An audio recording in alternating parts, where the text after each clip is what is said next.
नमस्कार, आप देख रहे हैं 4 PM गुजरात और मैं हूं आपके साथ प्रगति ठाकुर। जम्मू कश्मीर के पहलगाम में 22 अप्रैल 2025 को हुआ आतंकी हमला न केवल एक त्रासदी है, बल्कि केंद्र सरकार और भारतीय जनता पार्टी की कश्मीर नीति पर एक गंभीर सवालिया निशान भी है।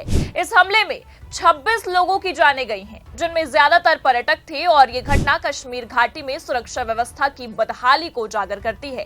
द्वारिका शारदा पीठ के जगतगुरु शंकराचार्य स्वामी सदानंद सरस्वती ने इस हमले को टू नेशन थ्योरी का ट्रेलर करार देते हुए जम्मू कश्मीर में राष्ट्रपति शासन की मांग की है और उन्होंने केंद्र सरकार से कश्मीर का प्रशासन पूरी तरह अपने हाथ में लेने और स्थिति सामान्य होने तक राष्ट्रपति शासन लागू करने का आह्वान किया है।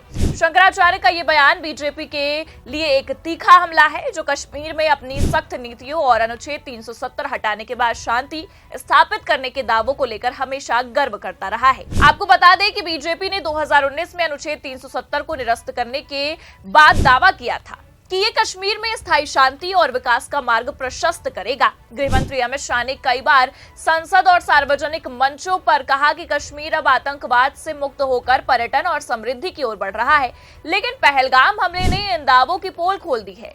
इस हमले में आतंकियों ने पर्यटकों को धर्म के आधार पर निशाना बनाया है, जो न केवल कश्मीरियत पर हमला है, बल्कि बीजेपी की कथित सुरक्षा नीति की विफलता का जीता जागता सबूत है। शंकराचार्य ने ठीक ही कहा है कि यह घटना अभूतपूर्व है और वो ये जम्मू कश्मीर प्रशासन के साथ साथ केंद्र सरकार की नाकामी को दर्शाती है।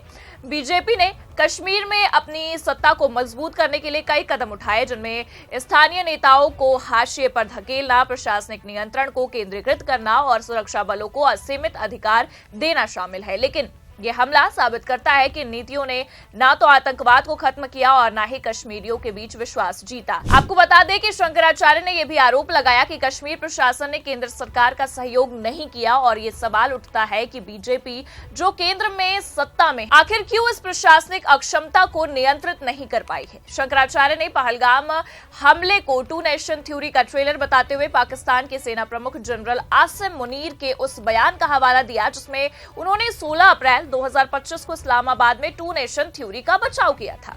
मुनीर ने कश्मीर को पाकिस्तान के गले की नस बताया और हिंदुओं व मुसलमानों को अलग अलग सभ्यताएं करार दिया। शंकराचार्य का यह कहना है कि पहलगाम में हुआ हमला उसी विचारधारा का प्रैक्टिकल प्रदर्शन है। यह हमला न केवल पाकिस्तान की साजिश को उजागर करता है, बल्कि बीजेपी की उस नीति पर भी सवाल उठाता है जो कश्मीर को एकीकृत करने के बजाय धार्मिक ध्रुवीकरण को बढ़ावा देती है। बीजेपी ने हमेशा टू नेशन थ्योरी को खारिज करने का दावा किया, लेकिन कश्मीर में हिंदुओं और मुसलमानों के बीच बढ़ती खाई को रोकने में वो पूरी तरह से विफल रही। पहलगाम हमले में आतंकियों ने पर्यटकों को चुन चुन कर निशाना बनाया और ये बीजेपी की उस नीति की हार है जो कश्मीर में सामाजिक समरसता की बात करती है। शंकराचार्य ने हिंदुओं से एकजुट होने की अपील की है, लेकिन ये अपील बीजेपी के लिए एक चेतावनी भी है कि उनकी नीतियां न केवल कश्मीर को अशांत कर रही हैं, बल्कि देश में सांप्रदायिक तनाव को भी हवा दे सकती हैं। शंकराचार्य की राष्ट्रपति शासन की मांग बीजेपी के लिए एक बड़ा राजनीतिक झटका है। ये मांग न केवल कश्मीर में बीजेपी की विफलता को उजागर करता है, बल्कि ये भी संकेत देता है कि पार्टी की कश्मीर नीति पर अब उसके अपने समर्थक वर्ग में भी विश्वास कम हो रहा है। शंकराचार्य जैसे प्रभावशाली धार्मिक नेता का ये बयान बीजेपी की हिंदुत्ववादी वोट बैंक को भी असहज कर सकता है, जो पार्टी को कश्मीर में हिंदू हितों की रक्षक मानता रहा है।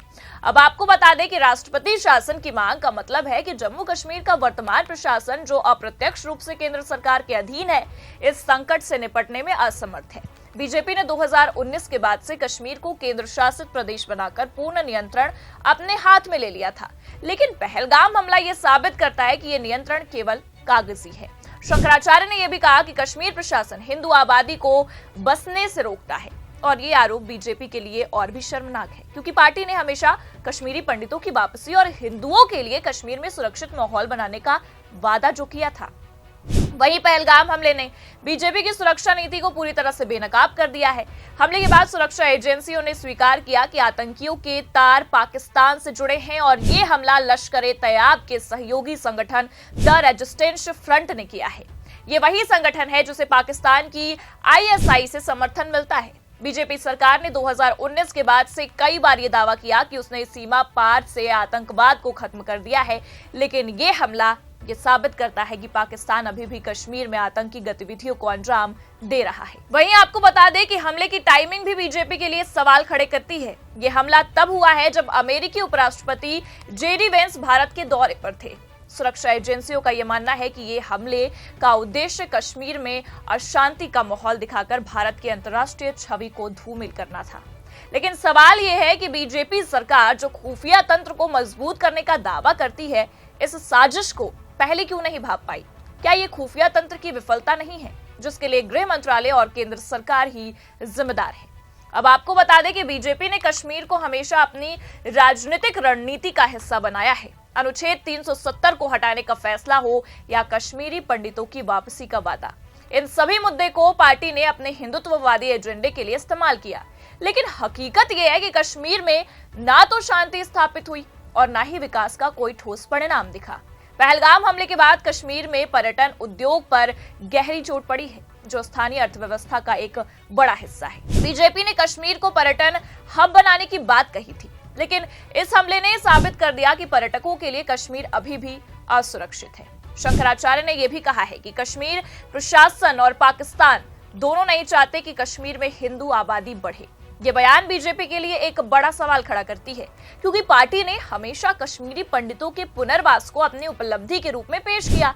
लेकिन हकीकत यह है कि कश्मीरी पंडित अभी भी घाटी में सुरक्षित महसूस नहीं करते और पहलगाम जैसे हमले उनके डर को और बढ़ाते हैं। बीजेपी ने कश्मीरी पंडितों के लिए क्या किया? क्या उनकी सुरक्षा और पुनर्वास के लिए कोई ठोस योजना लागू की गई, या ये सब केवल चुनावी जुमला था? पहलगाम हमले के बाद पूरे देश में गुस्से का माहौल है। भोपाल में मुस्लिम समुदाय ने प्रदर्शन कर पाकिस्तान के खिलाफ कार्रवाई की मांग की है, तो कश्मीर में स्थानीय लोग सड़कों पर उतर आए हैं। बीजेपी कार्यकर्ताओं ने भी पाकिस्तान के झंडे जलाए। लेकिन ये सवाल उठता है कि क्या ये गुस्सा केवल दिखावटी है? बीजेपी ने हमले के बाद सिंधु जल संधि को निलंबित करने और पाकिस्तानी नागरिकों को भारत छोड़ने का आदेश देने जैसे कदम उठाए, लेकिन ये कदम आतंकवाद को जड़ से खत्म करने के बजाय केवल तत्कालिक प्रतिक्रिया है। आपको बता दें कि शंकराचार्य ने सही कहा कि यह घटना सांप्रदायिक तनाव और गृह युद्ध की स्थिति पैदा कर सकती है। बीजेपी जो हमेशा सबका साथ सबका विकास का नारा देती है, इस तनाव को रोकने में पूरी तरह से नाकाम रही। पार्टी की नीतियां कश्मीर में धार्मिक आधार पर विभाजन को और गहरा कर रही हैं और ये हमला इसका सबसे बड़ा उदाहरण है। आपको ये भी बता दें कि पहलगाम आतंकी हमला बीजेपी की कश्मीर नीति की नाकामी का एक काला सच है। शंकराचार्य स्वामी सदानंद सरस्वती की राष्ट्रपति शासन की मांग और 2 नेशन थ्योरी का जिक्र बीजेपी के लिए एक गंभीर चेतावनी भी है। यह हमला साबित करता है कि कश्मीर में ना तो शांति है और ना ही सुरक्षा।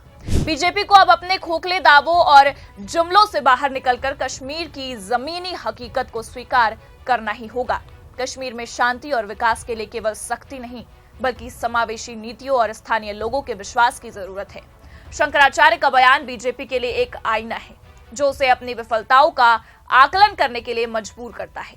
वहीं अगर बीजेपी अब नहीं सोची तो कश्मीर का यह संकट और गहरा हो सकता है और इसके लिए इतिहास उसे कभी माफ नहीं करेगा। फिलहाल के लिए इस खबर में इतना ही। ऐसी ही तमाम राजनीतिक खबरों के लिए देखते रहिए 4 PM गुजरात। नमस्कार।